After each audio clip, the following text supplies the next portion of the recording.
In the world of One Piece, where Devil Fruit's abilities and colossal battle shape the fate of the world, there's one Straw Hat who stands tall without any superhuman powers. Meet Nami, with no Devil Fruit abilities, no enhanced strength, just a sharp mind and even sharper tongue.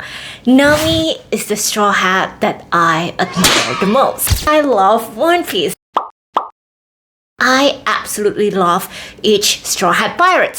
But there's just something so satisfying about how complex and how well written her character is. Yes, she's rough, mean, cunning, and seemingly unabashed swindler who'd sell you out for a few extra berries, and a lot of people made fun of her character development. And I'm not denying any of that, but she's not just an eye candy, okay? If you dare to look deeper beneath her beauty and beneath this facade of money-loving witch and a tough exterior, you'll discover a heart and a brain that embodies generosity and trickery like no other. Hi guys, I'm Yume, and today let's navigate the incredible depth of Nami, the Straw Hat pirates that I admire the most. I relate to Sanji so much this way. Let me begin by first saying Nami is never a damsel in distress. She is far from useless. Yes, she doesn't have the combative powers of Zoro or Sanji. She doesn't possess the physical strength that can split ships or decimate foes in one blow. But Nami is never intimidated by them. In fact, it's both funny and admirable how well she kept the monster tree in line. You know, she knows exactly how to handle Sanji, Zoro, and Luffy, and from swindling Zoro and keeping him in debt, utilizing Sanji's own personality to serve her, and much more. And if nothing else, her punches is something else. Unlike Usopp, who often grapples with feelings of inferiority amidst the heavy hitters, Nami has a confidence that is unique.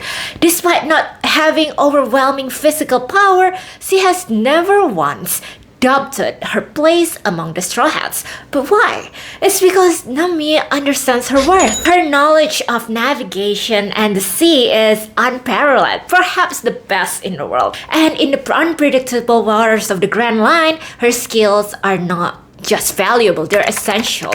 The world of One Piece takes place on water, navigating the storms and the winds and the sea. Without Nami, the crew would have been lost, drowned, both literally and figuratively. She is their navigator, their guide, their compass, steering them, ensuring the crew's journey is as smooth as possible. But that's not all. Nami is not just useful as a navigator. In fact, she doesn't get enough credit about holding her own in battles. Okay, well, she may not be the primary fighter, but her climb attack and later upgrades demonstrate her resourcefulness. With it, she can manipulate the weather, turning one of the nature's most unpredictable elements into her weapon.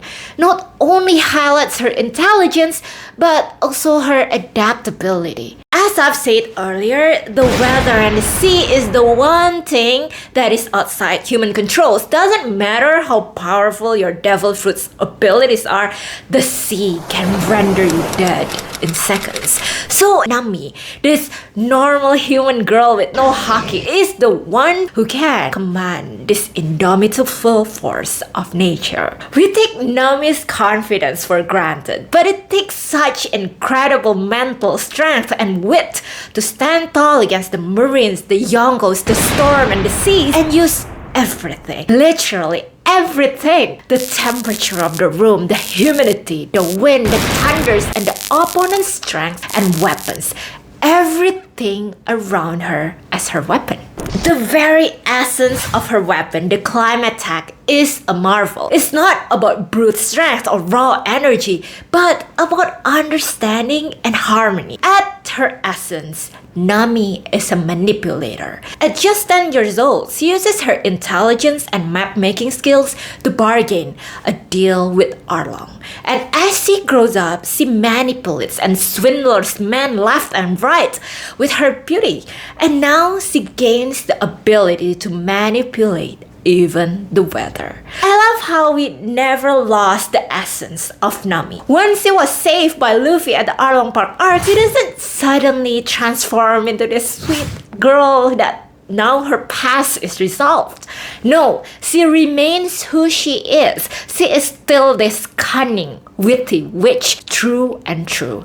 And we love her for that. This theme resonates even more profoundly when we consider her acquisition of Zeus, who was part of the Big Mom's soul. Imagine stealing from a Yonko, and a part of the Yonko's soul at that.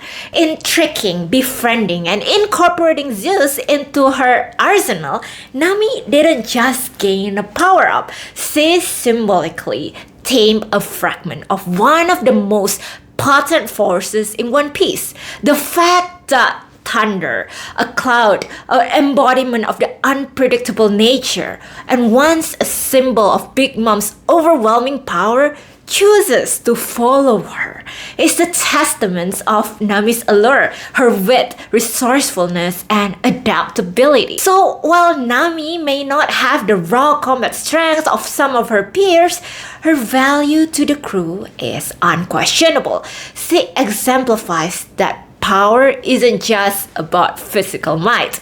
It's about strong heart, about sharp intelligence, and the gall to stand tall even when you're surrounded by giants. Now, let's talk about money. Because how can you talk about Nami without talking about money?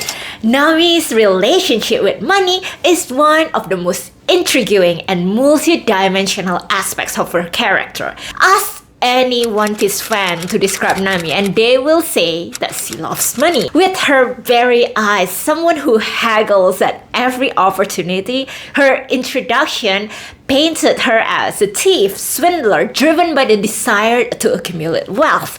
And yet, as we delve deeper into her character and backstory, it reveals a heart that's arguably the most generous in all of One Piece. Yes, I said generous. Her underlying motives are deeply rooted in trauma, love, and a profound sense of responsibility. Everything dates back to the traumatic childhood event in Kokoyashi village involving Bellamir's Nami adopted mother. They were poor, yes, but they got by.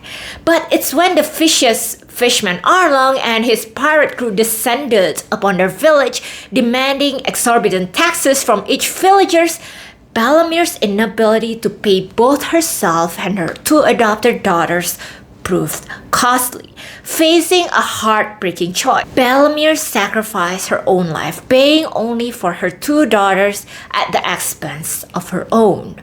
So here we have it, a 10-year-old little girl watching her mother got shot in front of her eyes, thinking, this wouldn't have happened if we had money. This ingrained a powerful belief in young Nami's heart.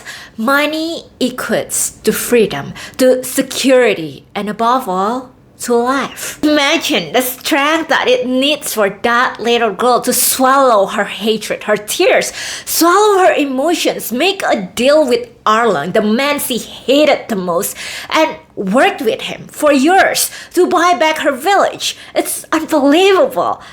This whole incident spurred Nami into a life of thievery and deception. Every coin she pilfered wasn't for personal luxury, but a step closer to buy back her village freedom from Arlong's tyrannical clutches.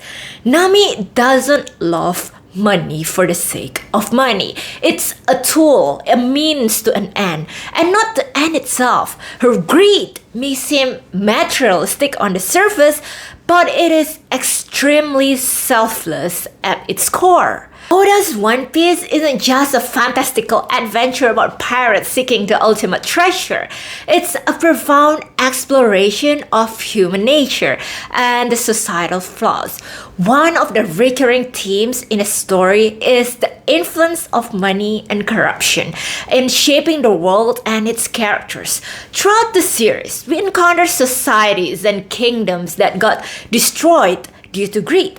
For example, the celestial dragons with their ostentatious display of wealth buying humans and slaves for their entertainment. Another example is the Goa Kingdom, a place where Luffy spent his childhood with Ace and Sabo. It's filled with corrupt nobility steeped in cruelty and indifference towards those less fortunate.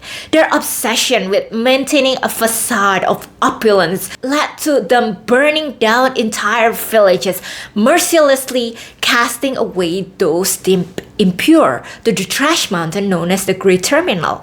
This illustrates how the hunger for power and wealth can distort human morals and values. Entire arcs like Dressrosa revolve around rulers like the Flamingo who rules through corruption, power, and wealth, betraying their people for materialistic gain. But not Nami.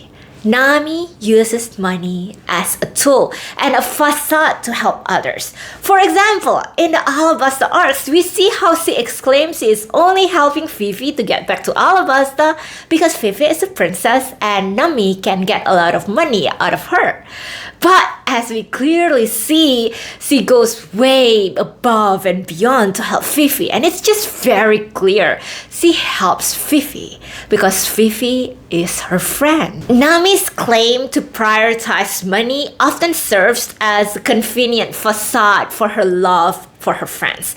Knowing her backstory, it makes sense that she needs to build walls to protect herself. She can't be seen as someone too nice. She's a witch, remember? On the surface, she seemed motivated by gold. But if we just take a second to look deeper, her actions demonstrate a heartfelt dedication to Vivi and her cause.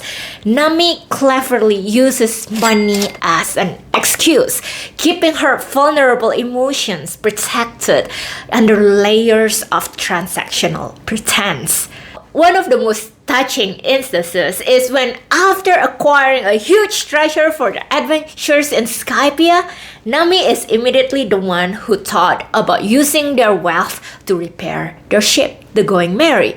While others contemplated indulging their whims and wishes with like food, booze, books, and even fridge lock, Nami saw the bigger picture, emphasizing the importance of their ship and their journey together.